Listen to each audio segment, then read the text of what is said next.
성경을 읽다가 보면은 절제해라, 그리고 인내해라, 오래 참고 견뎌라, 이런 권면의 말씀이 참 많이 나오는 것을 알 수가 있습니다. 예를 들면 로마서 5장 3절 4절, 다만 이뿐 아니라 우리가 환난 중에도 즐거워하나니 이는 환난은 인내를, 인내는 연단을, 연단은 소망을 이루는 줄 알미로다. 또 야고보서 1장 4절도 마찬가지입니다.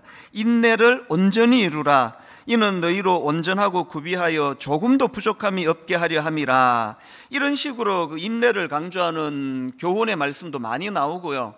그런가 하면은 성경에 보면은 인내하지 못하다가 급히 서두르다가 어려움을 당하고 낭패를 만나는 이런 사례들도 종종 나옵니다. 예를 들면 대표적인 사례가 출애굽기 32장에 나오는 금송아지 우상 사건, 이런 거 아닙니까? 모세가 시내산에 율법을 받으러 가서는 아무리 기다려도 안 오는 겁니다. 오래 기다렸던 백성들이 그거를 못 견뎌가지고 그만 금송아지 우상을 만들어서 하나님의 진노를 사 엄청난 위기를 자초하는, 이게 대표적인 사례고요. 또 그런가 하면은 우리가 잘 아는 야곱의 어머니 리브가도 마찬가지입니다. 자녀 교육을 하는데 자기가 야곱을 임신했을 때 하나님께서 약속의 말씀을 주셨거든요. 내가 야곱을 강하게 인도할 것이다. 그 약속의 말씀을 주셨는데 이 법은 멀고 주먹은 강하고 이런 말이 있는 것처럼 하나님의 약속의 말씀을 신뢰하지 못하고 기다리지 못해가지고 그만 속임수로 아버지의 축복을 받아내게 하려는 이런 잘못된 시도를 하다가 그 아들이 얼마나 안 해도 되는 고생을 하는 길로 들어가게 만듭니까? 이 모든 것들이 다 이제 인내하지 못하는 데서 생기는 비극인데요. 오늘 본문도 바로 딱 그런 케이스에 지금 사건이 지금 발생을 하고 있습니다. 자, 오늘 본문 창세기 16장 1절 2절 한번 보십시오. 아브라함의 아내 사레는 출산하지 못하였고 그에게 한 여종이 있으니 애굽 사람이요 이름은 하갈이라.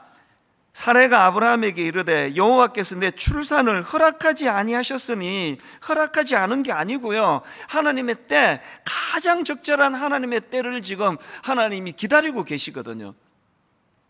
근데 그 내면의 불신앙이 여호와께서 내 출산을 허락하지 아니하셨으니 원하건대 내 여종에게 들어가라, 내가 혹 그로 말미암아 자녀를 얻을까 하노라 하매 아브라함이 사레의 말을 들으니라. 지난주에 우리 살펴보지 않았습니까? 바로 앞 창세기 15장에서 하나님께서 친히 쪼갠 짐승 사이를 통과하시면서 당신의 존재를 걸고 내가 이 약속 지킨다, 그렇게 하나님께서 굳건한 약속의 말씀을 주셨는데도 불구하고 그만 인간이 갖고 있는 인내의 한계가 이런 것 같습니다.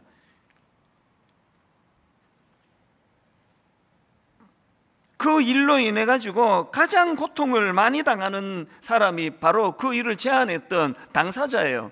여러분 아시는 4절 말씀, 아브라함이 하갈과 동침하였더니 하갈이 임신하매 그가 자기의 임신함을 알고 그의 여주인을 멸시한지라. 이 일로 인해서 가정의 위기가 찾아오고 여러 가지 부작용들이 너무나 많이 발생했다는 걸 다 아시리라 생각합니다. 저는 이런 오늘 본문의 아브라함과 사라 부부를 보면서 히브리서 10장 36절 말씀이 생각났는데요, 3번역입니다. 여러분이 하나님의 뜻을 행하고서 그 약속해 주신 것을 받으려면 뭐가 필요하다 그럽니까? 인내가 필요합니다. 인내. 이게 지금 우리 같은 평범한 어떤 부부가 그냥 아들을 바라고 딸을 바라고 이런 차원이 아니지 않습니까? 엄청난 하나님의 놀라운 역사와 계획이 그를 통해 펼쳐질 텐데 어떻게 그렇게 졸속으로 자기들 마음대로 그렇게 서두를 수 없는 일 아닙니까? 그래서 오늘 이 본문 말씀 우리에게 주는 메시지가 참 많은데요, 그런데 저는 이 말씀을 묵상하다가 보니까 이 아브라함과 사라가 이런 잘못된 결정을 할 수밖에 없는 위험 요소가 이미 그들 내면에 있다는 걸 제가 발견하게 된 겁니다. 이 아브라함과 사라가 이런 잘못된 판단을 할 수 있는 위험 요소가 2가지가 있더라고요. 첫 번째가 뭐냐? 상대방을 인격적으로 존중하지 않는 태도, 여기에서 이런 잘못된 방법이 나온 거거든요. 이게 무슨 말씀이냐? 지금 여러분 본문 2절에서 이 여종 하갈을 대하는 사라의 태도를 한번 보십시오. 사레가 아브라함에게 이르되 여호와께서 내 출산을 허락하지 아니하셨으니 원하건대 내 여종에게 들어가라. 내가 혹 그로 말미암아 자녀를 얻을까 하노라 하매. 또 5절에서도 마찬가지입니다. 사레가 아브라함에게 이르되 내가 받는 모욕은 당신이 받아야 옳도다. 내가 나의 여종을 당신의 품에 두었거늘. 지금 이 묘사되는 사라가 묘사하고 있는 그 여종 하갈을 보면은요, 그를 인격체로 대하지 않습니다. 마치 마음대로 할 수 있는, 자기 목표를 이루고 자기 뜻을 관철시키는 어떤 수단, 어떤 도구로 취급하고 있는 걸 볼 수 있는 거 아닙니까? 이건요, 충격적인 건 아브라함에게서도 똑같이 발견되는 태도예요.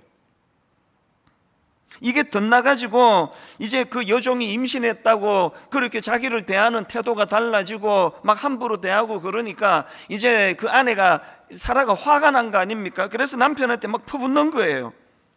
그렇게 불평을 하니까 그 불평을 받는 아브라함의 반응이 너무나 놀랍습니다. 나쁜 쪽으로. 뭐라고 아브라함이 반응합니까? 6절을 세 번역으로 보십시오. 아브라함이 사라에게 말하였다. 여보, 당신의 종이니 당신 마음대로 할 수 있지 않소. 당신이 좋을 대로 그에게 하기 바라오. 그래서 나온 게 그 다음 사레가 하갈을 학대하니 하갈이 사레 앞에서 도망하였다. 여러분, 이거 충격적이지 않습니까? 아브라함도 똑같은 인식이에요. 지금 하나님은 자기를 통하여 복의 통로가 되도록 모든 사람들이 자기를 인하여 복을 받는 이런 놀라운 축복을 주셨는데, 그 종을 대하는 아브라함의 태도가 뭡니까? 아니, 왜 그거 갖고 불평해? 그거 당신 건데, 당신 종인데 마음대로 해. 지금 여러분이 아브라함과 사라 부부가 가진 잘못된 인식이 뭡니까? 그 여종은 자기 마음대로 몸을 통해서 아들을 낳게 하든지 핍박을 하든지 아무 상관이 없는, 영적으로 지금 아브라함과 사라가 영적으로 문제가 있으니까 이런 하나님의 방법을 기다리지 못하고 그렇게 이상한 방법을 취했던 것처럼요, 제가 발견한 게 뭡니까? 우리가 영적으로 하나님 앞에서 영적으로 우둔해지면은요, 사람을 대하는 태도가 이렇게 된다는 거예요. 제가 지난주에 그 오징어 게임 이 드라마를 계속 그거 보면서 마음이 불편한 지점이 있거든요. 이 드라마가 엄청 기발하잖아요. 우리가 어릴 때 놀던 그 오징어 게임, 또 달고나 뽑기, 또 무궁화꽃이 피었습니다, 이런 추억의 놀이를 가지고 드라마를 소재로 만든 거 되게 기발한데요. 그런데 이건 동심을 다 짓밟는 것 같아요. 무궁화꽃이 피었습니다. 지금도 아마 그 어린 자녀를 둔 엄마 아빠들이 아이들과 이런 놀이 할 텐데요, 이거를 살인 도구로 만들어 가지고 무궁화꽃이 피었습니다 했는데 이후에 잘못 몸을 움직이면 바로 기관총으로 쏴 죽여버려요. 그래서 수백 명 중에 딱 한 명만 남겨놓고 다 죽여버려요.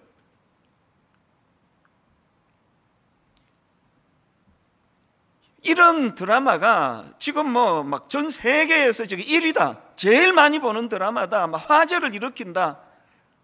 이게 지금 뭘 의미하느냐고요.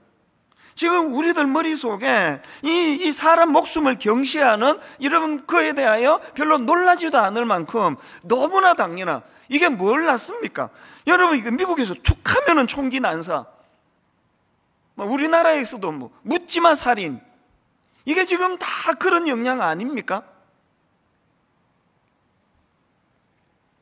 최근에 저희 동네에요, 그 슈퍼마켓이 규모가 작지 않은 슈퍼마켓인데요, 한 번씩 이제 물건을 사러 가서 이제 계산대 앞에 줄을 서고 또 그 계산대에서 수고하는 분들에게 인사도 하고, 이게 다 없어졌습니다. 왜냐하니까 그 동네 슈퍼마켓 계산대가 전부 이제 무인으로 다 바뀌어 버렸어요. 가끔씩 갈 때마다 그 마음의 허전함을 금할 수가 없습니다. 줄 서가지고 그 앞에 종업원하고 손님이 대화 나누는 것도 또 듣기도 하고, 제 차례가 되면은 뭐 짧은 간단한 말이지만 아이고 수고가 많으십니다, 오늘은 뭐 컨디션이 좋으신가요? 이런 간단한 인사말이라도 나눌 다 없어지고요. 모든 사람들이 그 침묵에 뭐 사랑과 인격적인 게 이게 필요 없어졌습니다. 이게 저는 이 씁쓸함을 금할 수가 없는 거예요. 옛날에는 그 식당에 가면은 걔도 뭐 설렁탕 한 그릇 주세요, 뭐 맵지 않게 주세요. 이제 점점 없어집니다. 이 기계로 다 해요. 기능적으로 자꾸 사람을 대하는 이런 현실 속에서 우리가 하나님의 사람이라고 하는 이 특징을 어디서 나타낼 수가 있다고 생각하십니까? 예수 믿는 우리조차도 여러분, 우리가 사람들을 대하고 사람들을 상대할 때 기능으로만 대하는 것, 저는 1만 순도 파송 운동을 앞두고 29명의 예비 담임 목사님에게 신신당부하는 게 몇 가지가 있는데, 그 중에 하나가 뭔지 아십니까? 우리 거래 관계로 만나지 말자. 내가 여러분에게 뭘 줄 수 있고 여러분이 내게 뭘 줄 수 있고 이런 걸로 만나지 말자. 이런 거래 관계가 아니라 존재가 귀하고 존재가 아름다울 수 있도록 똑같은 부탁을 합니다. 저나 우리 목사님들이 성도님들에 대하여 거래 관계로 바라보지 않기로 하자. 이분은 내가 개척하는 교회에 따라오시나 안 따라오시나 인간적으로 궁금하겠지만 이런 걸로 구분하지 말자. 따라오셨을 때 이게 뭐 쓰임새가 뭐 더 많이 있는 건가? 이 따라와도 뭐 쓰일 데가 없나? 이런 것들이 만약에 우리 안에 자리를 잡는다면 그건 교회가 아니에요. 다락방에 갔더니 그 뭐 얻을 것도 많고 순장님 친절하게 잘해주시고 그리고 뭐 정보도 많이 교환하고, 처음에는 그런 마음으로 다락방에 참석을 시작했다 하더라도요, 그것이 계속되는 건 곤란합니다. 인격과 인격에 부딪히면은 그 자체에서 감동이 흘러야 되는 거 아닙니까? 제가 추구하는 한 사람 철학이라는 거는요, 한 영혼을 기능으로 대하지 않는 태도, 한 영혼을 인격적으로 대하는 태도, 이게 한 사람 철학의 가장 중요한 핵심입니다. 교회를 나누는 것이 좋겠다고 생각한 여러 이유 중에 하나가 분당 우리 교회는 이 일이 너무 어려워져 버렸기 때문 아닙니까? 최근에 저는 우리 교회 장로님께 너무나 감동적인 이야기를 하나 들었습니다. 이 장로님은 이제 정년 퇴직을 하시고요, 그렇게 잠깐 쉬시는데 뭐 워낙 성실하고 그러시니까요, 뭐 바로 이제 일거리 제안이 들어온 거예요. 그래서 스카웃 되다시피 이제 새로 이제 일을 시작하셨는데요, 그러고 났더니 그 아내 권사님이 뭐 물론 농담이죠. 권사님이 웃으면서 그런 얘기 하더래요. 여보, 그 당신 그 새로 취직된 거 나 때문인 거 모르죠? 그게 무슨 말이야? 그랬더니요, 이 권사님이 하나님께 최근에 간절히 기도했대요. 하나님 돈 좀 주세요. 하나님 저 돈이 좀 필요합니다. 그렇게 기도하셨대요. 감동적인 건 그 다음 이야기예요. 왜 돈이 필요했는지 아십니까? 이 권사님이 이제 순장님으로 오래 사역하고 교회를 너무 봉사를 잘하시고 하니까요, 지금도 예전에 다락방 그 젊은 부부라든지 또 교회 안에 여러 분들이 상담을 요청하는 거예요. 기도를 부탁하는 겁니다. 어떤 경우도 허투루 대하지를 않으세요. 그래서 진심으로 만나서 손을 잡아주고 같이 울어주고, 그래서 한번 이렇게 상담을 하고 나면은 이 상담이라는 게 상대방의 슬픔이 내게로 전이 되는 거거든요. 그래서 어떨 때는 막 같이 우울해하시고 같이 눈물을 흘리시고 그러는데요, 그렇게 만나서 길게 대화하고 나면은 밥도 사줘야 되고 차도 사줘야 되는데 돈이 필요하다는 거예요. 그래서 하나님 저에게 돈 좀 주세요. 그렇게 기도를 했더니 당신을 취직시켜 주더라. 그래서 이제 당신 받아온 월급의 반은 내 거야. 농담으로 그렇게 이야기를 하는데 난 너무 감동이 되는 겁니다. 그 장로님도 너무 훌륭하신 거 아닙니까? 그거를 여사로 듣지 않고 후투루 듣지 않고 진지하게 그 말을 받아가지고, 여러분이 세상에 이렇게 사람을 함부로 대하고 인명을 경시하는 이 시대 풍조 속에서는요, 내가 저 사람 왜 내가 상담해 줘야 돼? 내가 상담해 주는데 왜 밥까지 내가 왜 사줘야 돼? 뭐 내 저 사람 상담해 준다고 뭐 이게 뭐 떡이 나와 밥이 나와, 이런 얘기 많이 들어보셨죠? 이게 세상의 메시지라면 오늘 여러분, 아브라함이 그리고 아내 사라가 결정적으로 지금 그 마음속에 잘못된 것들이 잘못된 길로 가게 만든 게 있다면, 아무리 여종이라 그러지만 인격으로 대하지 않는 그 태도 속에 이런 하나님이 보시기에 악한 열매들이 나올 요소가 있다는 겁니다. 여러분, 분당 우리 교회 뿐만 아니라 모든 이 땅의 크리스찬들이 사람을 존중히 여기고 무례하게 대하지 않고 사람에 대하여 아래 사람이라고 막대하지 않는, 그래서 오늘 우리 예수 믿는 사람에게는 갑질이라는 이 단어는 절대로 있을 수 없다는 거 얼마나 많이 강조합니까? 이게 첫 번째 그 부부에게서 발견되는 잘못된 모습이고요. 두 번째로 아브라함과 사라가 잘못된 판단을 하게 된 위험 요소가 하나 더 있는데요, 그 악한 시대의 영향력 아래 놓여 있다는 겁니다. 이 악한 시대의 영향력, 이게 무슨 말씀인지 설명을 드릴게요. 그 기동연 교수님이 쓴 책에 보니까요, 이게 참 우리로 봐서는 황당하잖아요.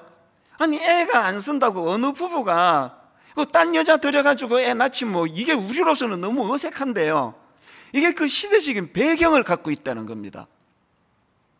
그 시대에, 그 당시 사회에서는 이 자식 없는 아내를 위한 대리모 제도가 있었고요, 그 부잣집 여주인들은 그 여종을 일종의 그 시바지라 그러나요? 그런 일을 행하던 일이 있던 시대라는 겁니다. 그러니까 우리는 이런 사라의 제안이 너무 황당하고 생소하지만, 지금 아브라함과 또 아브라함이 그걸 수용하는 게 뭡니까? 그 지금 악한 사회적인 영향력, 그 영향을 지금 받고 있다는 그거 아닙니까? 이 뭘 지금 제가 강조하는 겁니까? 여러분이나 저나요, 어쩔 수 없습니다. 우리가 발딛고 살아가는 이 시대의 문화와 풍습에 영향을 받을 수밖에 없는 거거든요. 낸시 피어시가 쓴 내 몸을 사랑하라, 이런 제목의 책이 있는데요, 그 책에 굉장히 중요한 한 가지를 설명하는 대목이 있습니다. 팀 켈러, 뉴욕에서 목회하셨던 팀 켈러 목사님 그 글을 하나 인용하는데요, 글 제목이 전사인가 도시인인가 이렇습니다. 이게 지금 비유로 상징적으로 무슨 실험을 제안하는가 하니까, 이제 영국의 앵글로 삭슨 전사 AD 800년, 그러니까 뭐 지금부터 천 몇백 년 전입니까? AD 800년 때 활동했던 앵글로 삭슨 전사가 하나 있고, 그리고 오늘 이 시대 영국 맨하탄에 사는 청년이 하나 있습니다. 이 두 청년을 비교하면서 무슨 설명을 하느냐, AD 800년대 살았던 영국의 앵글로 잭슨 전사가 두 가지 내면의 충동이 있다는 거예요. 그 첫 번째 충동이 뭐냐, 무례한 사람을 때려 죽이고 싶은 충동. 그러면 이 전사는 그런 충동이 오면은 그 내면에서 이렇게 이야기할 거라는 겁니다. 이게 나야, 이게 내 아이덴티티야, 난 무례한 사람들은 볼 수 없는 나는 전사야, 그런 것들을 처벌하는 용감한 사람이 나야. 그리고 또 그 시대 모든 사람들이 다 이런 폭력성에 대하여 인정을 해주는 겁니다. 이 사람 진짜 용감해, 무례한 사람들을 가만두지 않고 처치하는 굉장한 용감함이 있어. 이게 이 사람을, 폭력성을 굉장히 이제 강화를 시켜준다는 거예요.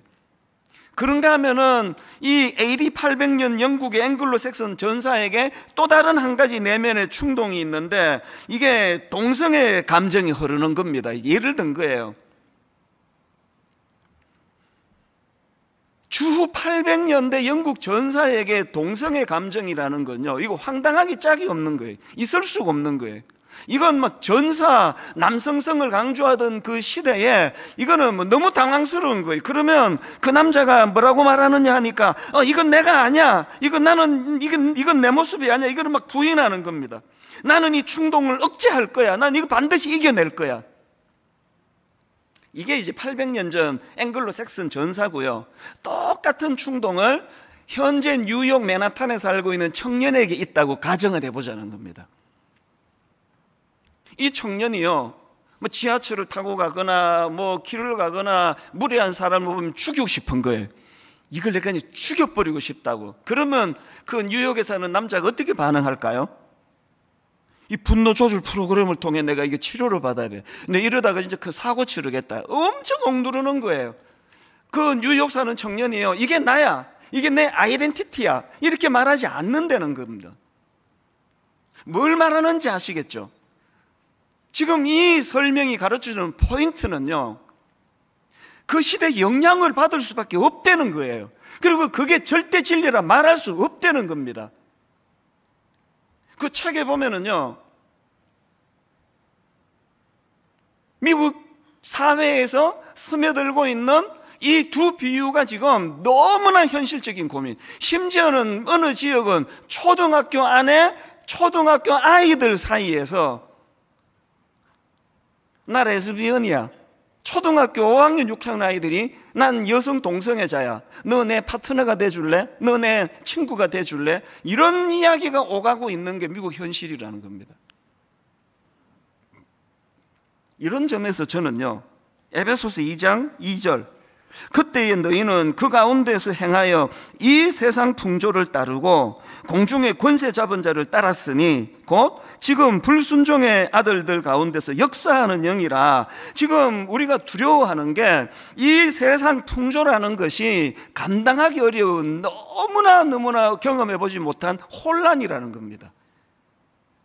에베소서 4장 14절, 이는 우리가 이제부터 어린아이가 되지 아니하여 사람의 속임수와 간사한 유혹에 빠져 온갖 교훈의 풍조에 밀려 요동하지 않게 하려 함이라. 이제 이런 말씀은요, 어린애같이 미숙한 어떤 몇몇 사람에게만 해당되는 게 아니라 목사인 저를 위시해서 우리 모두에게 해당되는 말씀이에요. 이게 그냥 한순간 놓치면은 상상을 초월하는 이런 유혹에 넘어가게 되는 것이니, 저는 이런 의미에서 오늘 본문에서 그 믿음으로 순종해서 결단해서 하나님을 따라왔던 아브라함과 사라가 보여주는 그 시대 영향을 받는 그 모습을 보면서 두려움이 드는 거예요. 오늘 이 시대는요, 그리스도인으로 살아가기가 너무나 힘든 시대입니다. 지난주에 우리가 창세기 15장을 살펴봤는데요, 그때 다룰 분량이 또 시간이 촉박해서 다루지 못했던 한 장면이 있는데요, 한 주 내내 제 머릿속에서 그 잔상이 떠나질 않는 겁니다. 그 장면을 설명드릴게요. 자, 창세기 15장 9절입니다. 여호와께서 그에게 이르시되 나를 위하여 3년 된 암소와 3년 된 암염소와 3년 된 숫양과 산비둘기와 집비둘기 새끼를 가져올지니라. 하나님이 이렇게 명하셨고 아브라함이 거기에 순종해서 준비합니다. 그게 10절입니다. 아브라함이 그 모든 것을 가져다가 그 중간을 쪼개고 그 쪼갠 것을 마주대하여 놓고 그 새는 쪼개지 아니하였으며, 이렇게 하나님 말씀에 순종해서 만반의 준비를 다 해놨는데 하나님이 안 오세요. 오셔야 될 하나님은 안 오시고요, 그 다음 11절 한번 보세요. 솔개가 그 사체 위에 내릴 때에는 아브라함이 쫓았더라. 이 장면이 떠나질 않는 겁니다. 그리고 났더니 12절, 해질 때에 아브라함에게 깊은 잠이 임하고 큰 흑암과 두려움이 그에게 임하였더니, 여기 나오는 솔개는요, 부정한 짐승이에요. 방치하면 안 되는, 아니 이제 오셔야 될 하나님은 안 오시고 계속 솔개가 지금 이 방해하는 거예요. 이게 딱 오늘 우리 시대 아닙니까? 솔개나 쫓고 있는 오늘 우리들을 보고 세상 사람들이 너무나 많이 조롱을 해요. 네 하나님 어디 가셨니? 왜 안 오시니? 그 솔개만 쫓느라 피곤해 쩔은 네 모습이 안쓰럽다.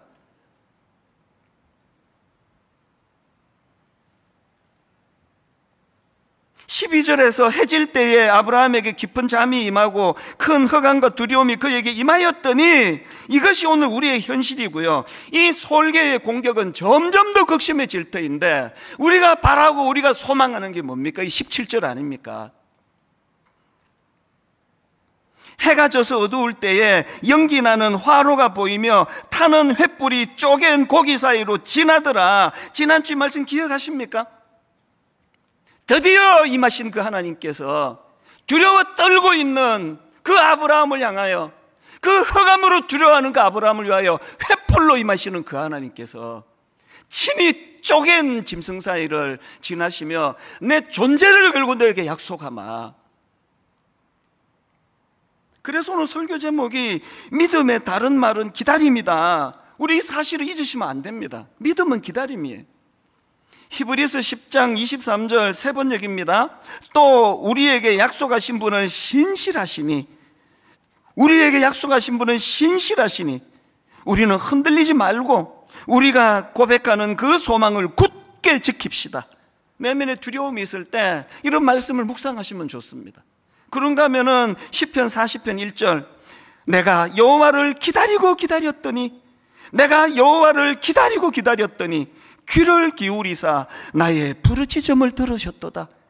이게 신앙생활 아닙니까?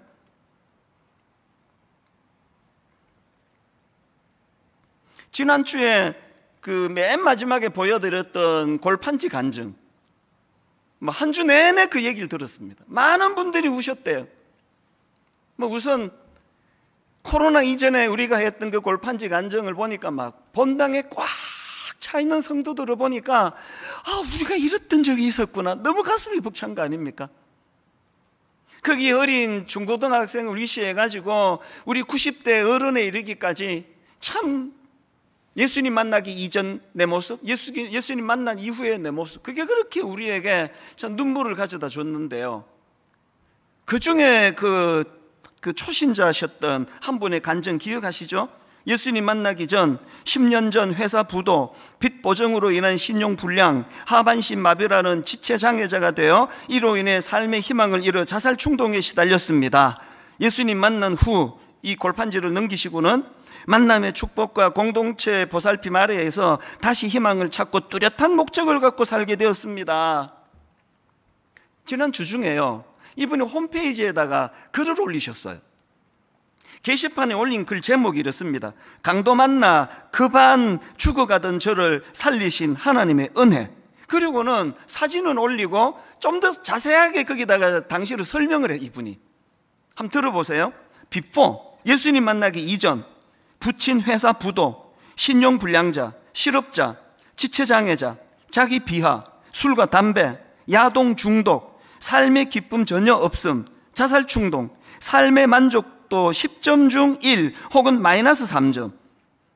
애프터, 예수님 만난 이후, 모 구청 보건소 정신건강 담당, 서울시장 표창 우수생명 지킴이, 자살 유가족 동료 지원 활동가, 중앙자살예방센터장 최우수상, KBS 채널A 방송 출연, 삶의 만족도 10점 중 15점.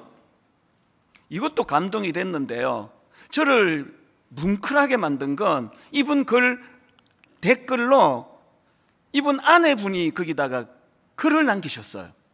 이게 정말 저를 많은 생각을 하게 만들었는데요, 그 아내의 댓글 한번 들어보세요. 남편의 그 감격적인 글을 보고는 그 밑에 이렇게 썼습니다.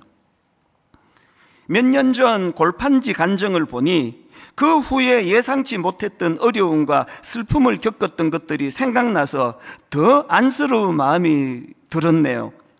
또 그런 파도를 겪으며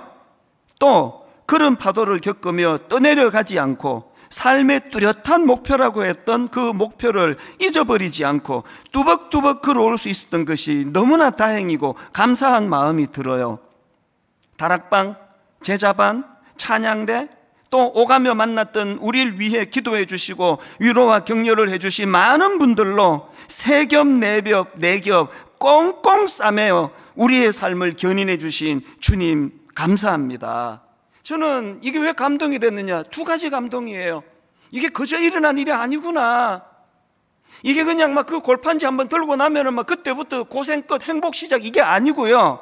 그렇게 결단하고 나면은 그 솔개들의 공격은 더 많아져요. 솔개들의 유혹이 너무 많아져서 이 아내가 보기에 남편이 너무 안쓰러웠다 그러잖아요. 그걸 이겨냈기 때문에 그 인내가 이런 아름다운 삶의 결과를 가져왔다. 두 번째 우리가 알게 된 게 뭡니까? 교회 공동체가 말입니다. 성가대가 말입니다. 함께 동역하는 주변 사람들이 말입니다.